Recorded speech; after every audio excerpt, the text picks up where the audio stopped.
Hello students. In the previous class we have discussed about the sexual mode of reproduction. We have discussed about fragmentation, we have discussed about regeneration, and then we have also discussed about budding. And in that we have also discussed about the differences between fragmentation and regeneration. Now today we are going to start another type of asexual reproduction, that is called as vegetative propagation. That is number 5. Okay, so there are 6 types of vegetative propagation given in your NCERT textbook class 10th. Now 6 types of asexual reproduction given in your NCERT textbook. Now today we are going to study about vegetative propagation. So what is vegetative propagation? It takes place in plants. Okay, now we have already seen and we have already known that plants reproduce through flowers. Okay, so reproduction through flowers is a type of sexual reproduction, but plants also reproduce through their vegetative parts. So plants reproduce through their vegetative parts.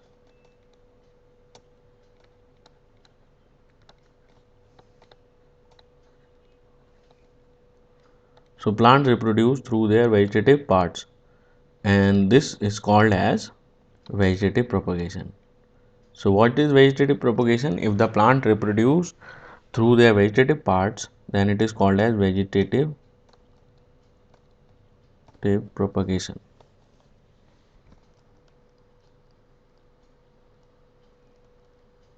Now, what are the vegetative parts? Basically, vegetative parts are stem, roots, and leaves. Roots, stem, and leaves are the vegetative parts. So, many of the plant reproduce through stem and leaves. Okay, and some of the plants reproduce through roots also. Okay, so this is actually called as vegetative propagation. Now, let us see which plant reproduce through stem.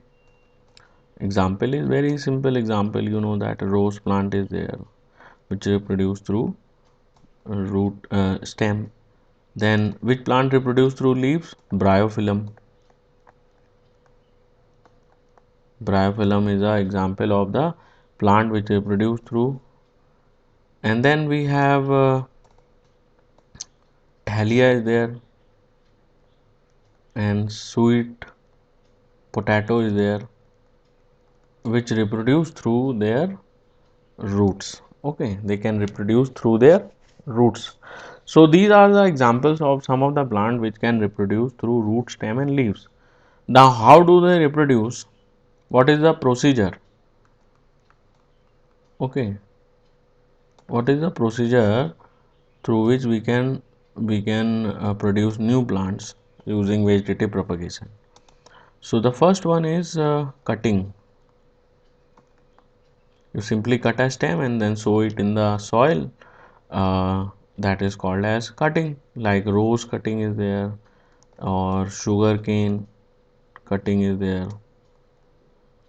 So we can do rose cutting, rose plant, and put the rose stem in the soil. It will develop into a new plant. Cutting. Then second one is grafting. So what is grafting? Grafting, suppose we want to produce, suppose we have two rose plants. One is of white color, okay, and the other one is of red color. So we have two rose plants, one is white and the other one is red color plant.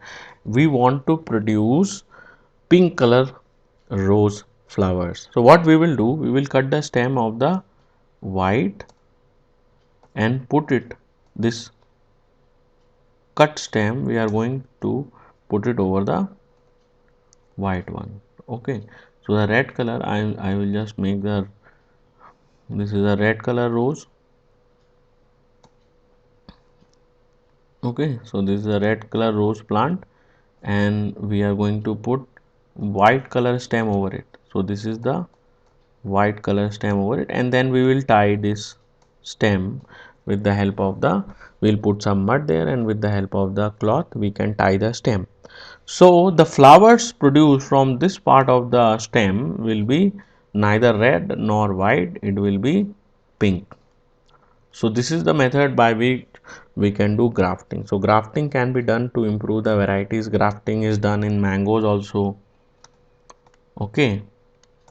So grafting is also one of the method by which we can reproduce new type of plant through the vegetative propagation. Okay, so grafting is a type of vegetative propagation. Cutting is also vegetative propagation. Then one more is there very common, that is called as layering. So what is layering basically means here? Layering means suppose a plant is there and this plant is growing. Okay, this is a stem of the plant. So what we will do here, we will just bend the stem. We will bend the stem and we will bury the stem under the soil. This is the soil. And we have to just make sure that one of the node, this is a node. So node is the place from where a leaf or a branch comes out. So we have to make sure that the node should be under, one of the nodes should be under the soil. So from that node the roots will come out, and after the roots are formed we can cut this stem from the main branch, main plant. We can cut the stem and we can sow it into a different place, and this plant will develop into a new individual plant. So these are the three methods which are given in your they are not explained in your NCERT, only the names are given there: cutting, layering and grafting. Now what are the advantages of vegetative propagation? So basically three advantages are given in your book. Advantages, let me explain here, then we will see what is given in the NCERT. Advantages of vegetative propagation. Number one, this is a faster process. Now what do you mean by faster process? The plants produced through vegetative propagation, okay, suppose a plant is there, this is a plant which we have produced through vegetative propagation, and this is another plant which we have produced through normal reproduction, that is sexual reproduction. Okay, so we produce two plants of the same type plants are there, we have produced them. Okay, so we will observe that in this plant will bear flowers and fruits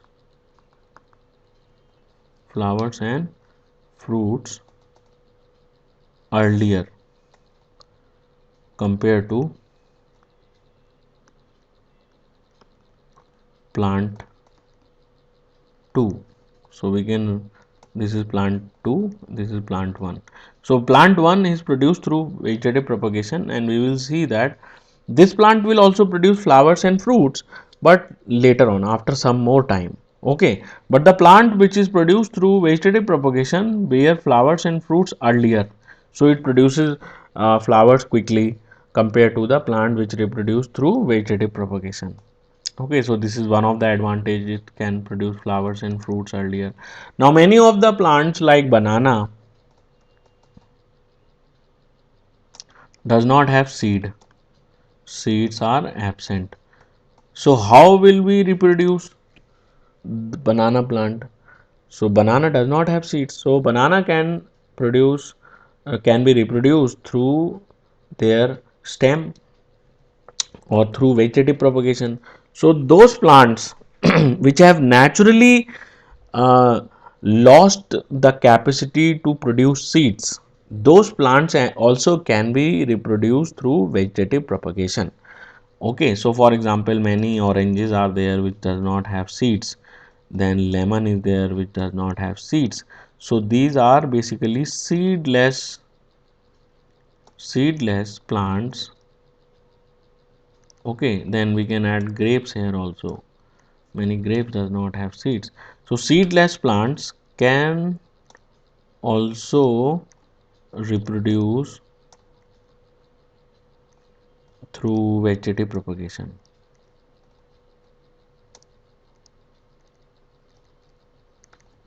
Vegetative propagation. Okay, so this is second advantage. Now let us talk about the third advantage. Now, as asexual reproduction is there, so variations are very less. In asexual reproduction, variations are very less, or we can say that there are no variations, or even if there are variations, they are very very less, means we can ignore those variations. Okay, so plants, new plants are almost genetically similar to their parents.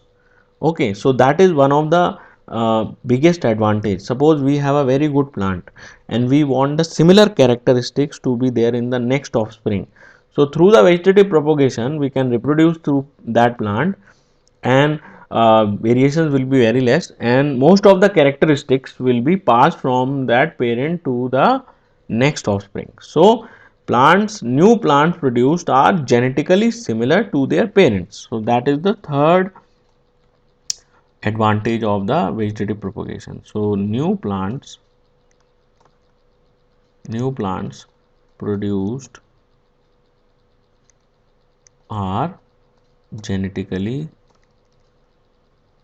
similar to their parents.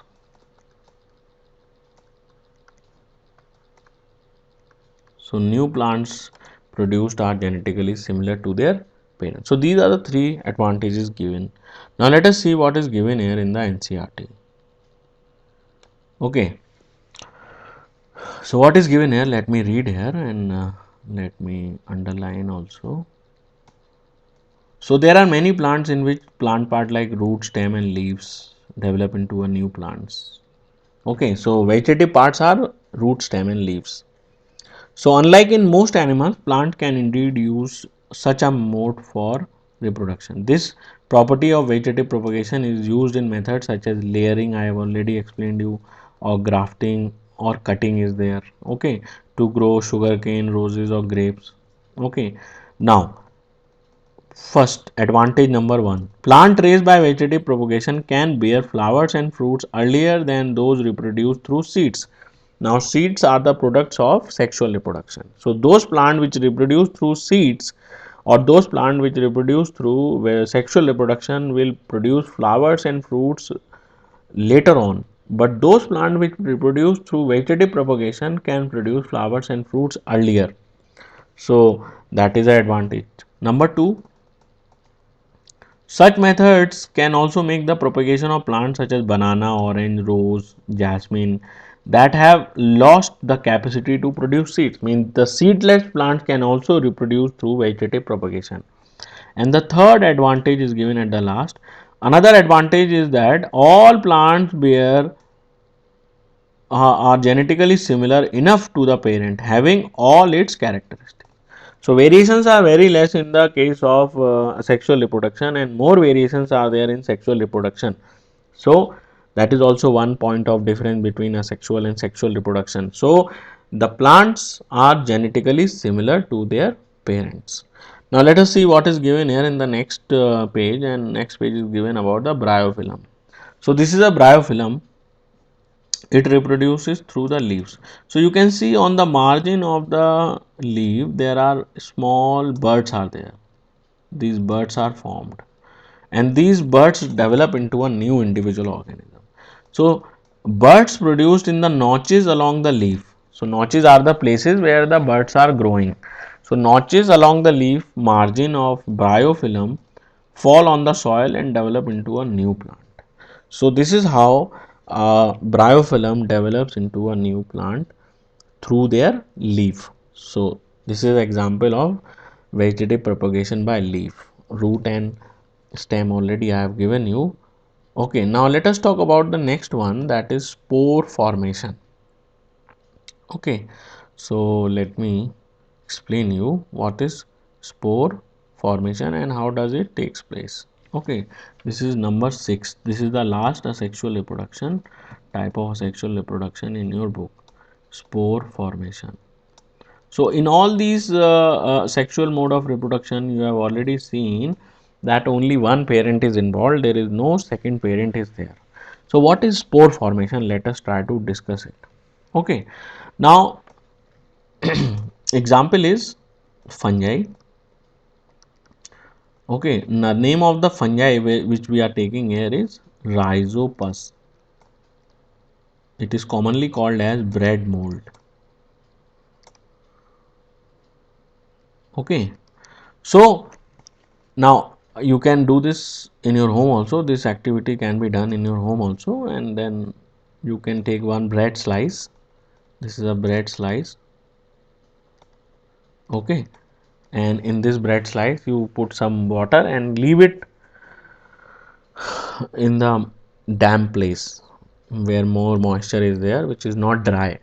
So leave it there for about 2 to 3 days, and you will see some cotton like structures growing there, some green brown color cotton like structures which are growing there on the slice of bread. Okay, so thread like structures you will see like this. This is the normal fungus that is growing on the bread, and that is called as bread mold. So how does this grow? We did not put any fungus there. Okay, let us try to understand how that new fungus has grown there. So basically what happens there, in the air spores of this fungus is present. So spores is present. So what are spores? Spores are reproductive cells which are produced through asexual reproduction. Okay, so spores are reproductive cells. We are talking about asexual spores here. Okay, so spores can be sexual also, spores can be asexual also. We are talking about asexual spores. So spores are reproductive cells. In the case of bread mold, they are products of asexual reproduction. So these spores are present in air whenever they get favorable conditions. Okay, so whenever they get favorable conditions. So what do you mean by favorable conditions? Temperature, temperature plus moisture plus food. So if they get food and temperature and moisture, the fungus will grow. That is why we keep the items, our food items, in the refrigerator, because the temperature is very low there. So the fungi will not grow in low temperature. They require a temperature of 33 to 35 degrees Celsius. Okay, so 33 to 35 degrees Celsius temperature is required. As this is a rainy season, so moisture is already there in the atmosphere, and if they are having, if we leave the food items outside for 2 or 3 days, the fungi will get the chance to grow there. So when they get favorable conditions, these spores land on, we are taking a bread slice, so land on a bread piece or a slice, and they will germinate there. Okay, germinate. So they will land there and they will do germination. So what happens when they will germinate? So they will form, after germination, they will form thread like structures.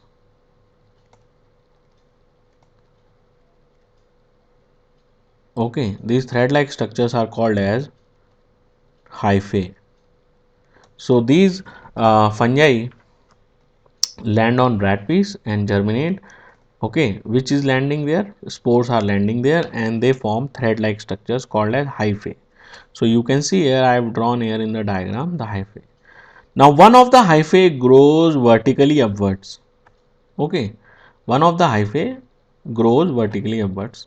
Many can grow also, 2 or 3 can grow. Okay, and then they have circular structure on their top.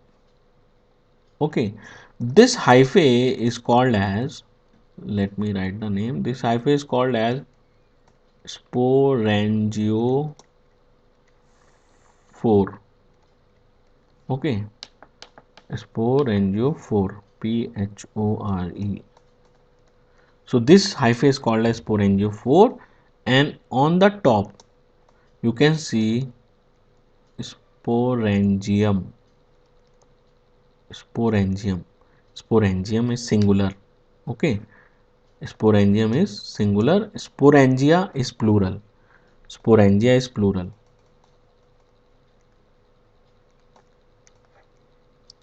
Many are there, then we call it sporangia. One is there, we call it sporangium.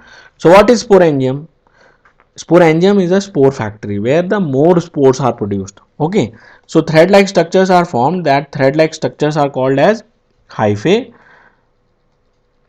Okay, these thread-like structures are hyphae, and some of the thread-like structures grow vertically upwards. Okay, so out of these thread-like structures, one or some of the hyphae grow vertically. So some of the hyphae grow vertically upwards, and on the top of that hyphae, those hyphae are called as sporangiophore. The name is not given in your NCERT, so if you want, you can write the name. So the name of the hyphae which is growing vertically upward is called as sporangiophore. So some of the hyphae grow vertically upward. These are called as sporangiophore, and they have a bag-like structure on their top.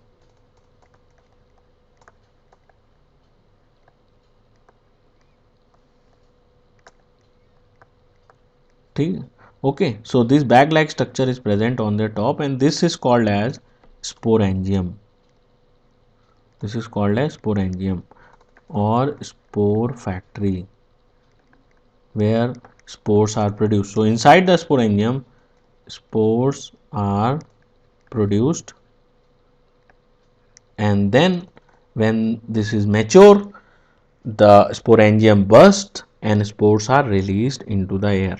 So spores are produced and sporangium bursts and spores are released in the air.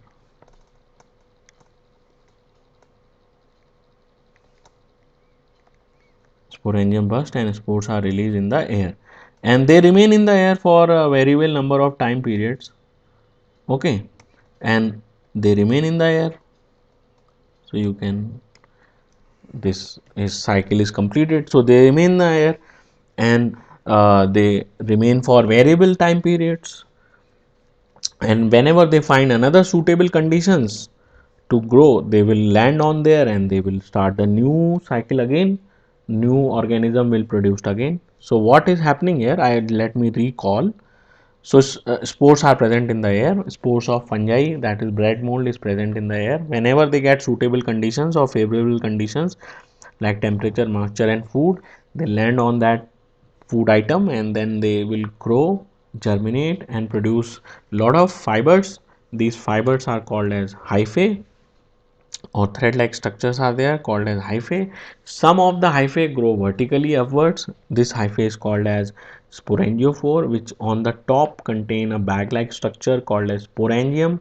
Sporangium produces a lot of spores, and when the sporangium is mature, it bursts and releases the spores in the atmosphere, and the spores remain in the air for long period of time. Okay, now one more thing which I want to tell you is that spores are having a thick wall. So if we talk about the spores, they are having a very thick wall. So spores are covered with thick wall. Why? Because they don't know when they are going to come in contact with the food item. So they have to live for a long time period. So to protect them from environmental factors, to protect them from hot extreme temperature, okay, and from harsh environmental conditions. Extreme temperature means hot and cold both. Okay, so they have a thick protective layer is there on the outer wall. Okay, so spores are covered with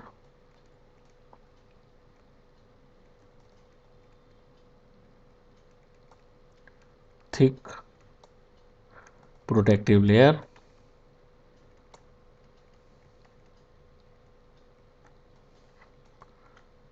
to protect them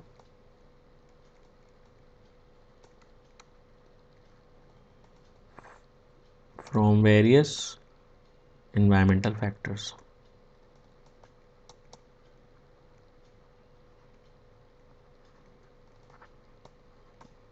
Okay, and this protective layer allow them to live for variable time periods. Okay, so it will not simply allow them to die. So the spores have a thick protective layer. Let us see what is given in the NCERT. Now I have already told you that we have this sporangiophore and sporangium is there. This is sporangium. Okay, and this is sporangiophore. Now in your NCRT it is written as blob on a stick. So this is a blob and this is a stick. So blob on a stick structure is called as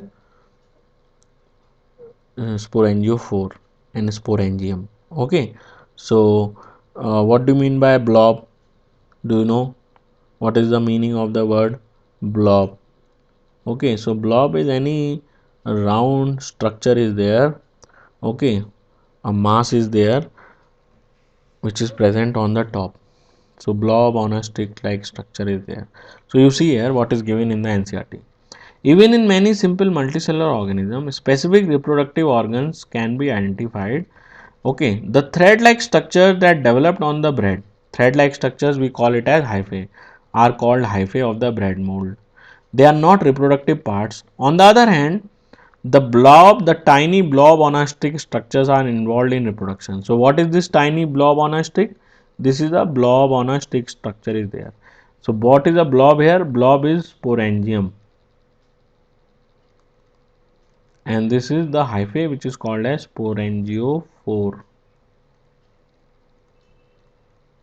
Okay, the blobs are called as sporangia. Sporangia means plural, sporangium is singular, which contains cells or spores. It produces a lot of spores that can eventually develop into a new rhizobus plants. I have already told you in the form of flow chart. You note down that flow chart.